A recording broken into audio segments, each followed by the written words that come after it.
নমস্কাৰ চাই আছে N24 আসাম। হৰ ঘৰ নল হৰ ঘৰ জল এই শ্লোগানেৰে প্ৰধানমন্ত্ৰী নৰেন্দ্ৰ মোদীয়ে দেশত আৰম্ভ কৰিছিল জল জীৱন মিছন নামৰ এক অভিলাষী আঁচনি।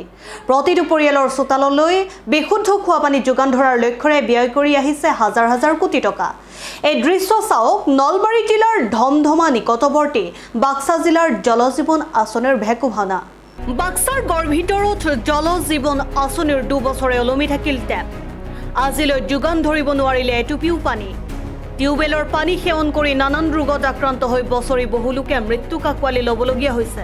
ইতিমধ্যে জনস্বাস্থ্য কাৰিকৰী বিভাগে ৰূপায়ণ কৰা প্ৰায় 90% পানী যোগান আঁচনিয়ে বিকল হৈ পৰি ৰৈছে। বহু সংখ্যক আঁচনিৰ কাম সম্পূৰ্ণ হৈছে যদিও বছৰ বছৰ উকলি যোৱাৰ পিছতো এটোপাল বিশুদ্ধ খোৱা পানী পাবলৈ সক্ষম হোৱা নাই ৰাইজে।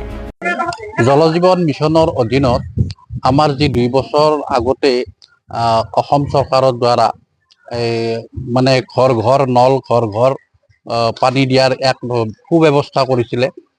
আজি 2 বছৰ হৈ গ'ল, কিন্তু আমাৰ পাইপবিলাক ৱেৰিং হৈ আছে, টেপবিলাক ফিটিং হৈ আছে। এতিয়ালৈকে কোনো ধৰণৰ বিশুদ্ধ এটুপিও পানী আমাৰ টেপত আহি পোৱা নাই।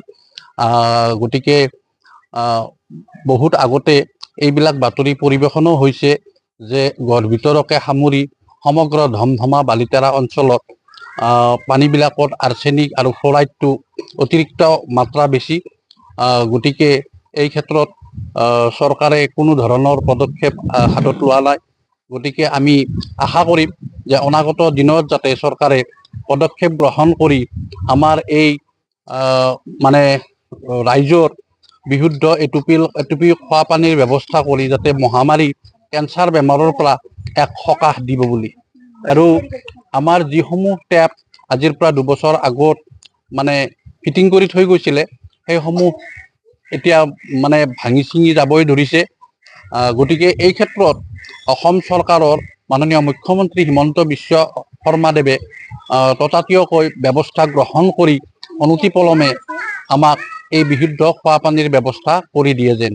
ধমধমাৰ পৰা নজৰুল হকৰ ৰিপোৰ্ট N24 আসাম।